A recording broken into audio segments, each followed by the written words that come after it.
In the world of children's entertainment, every story has a beginning.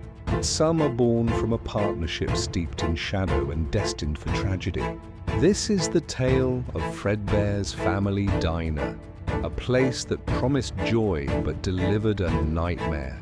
Under the bright, hopeful lights of their new establishment, business partners William Afton and Henry Emily stood side by side, their smiles masking the darkness that was to come.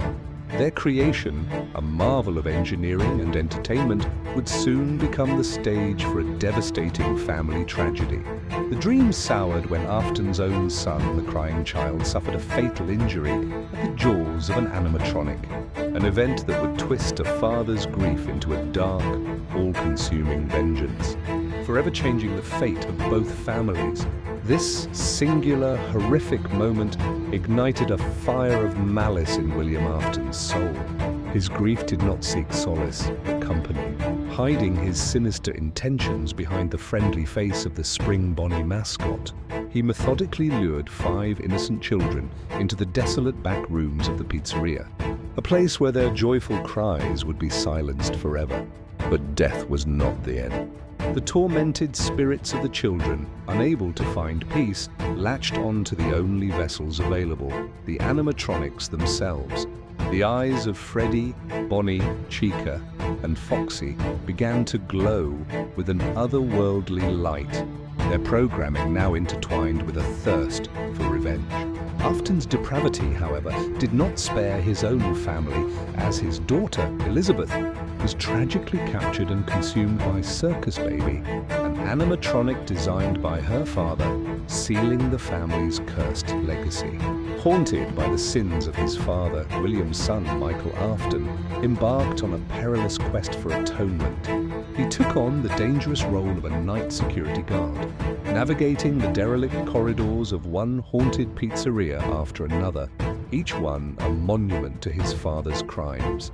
Night after night, he faced the vengeful animatronics, surviving their relentless assaults in a desperate bid to undo the past.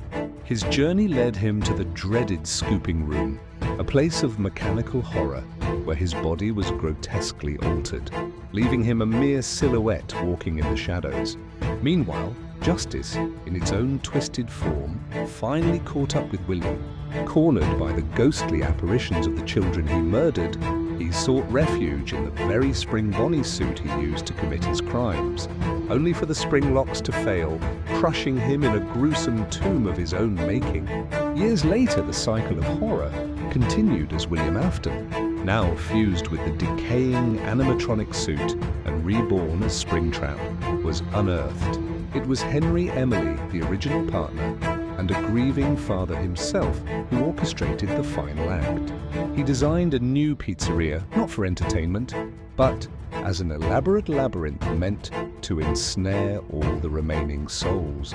The building became a funeral pyre, its corridors engulfed in a cleansing fire. Trapped within the inferno were Springtrap, the puppet, and the last remnants of the haunted animatronics.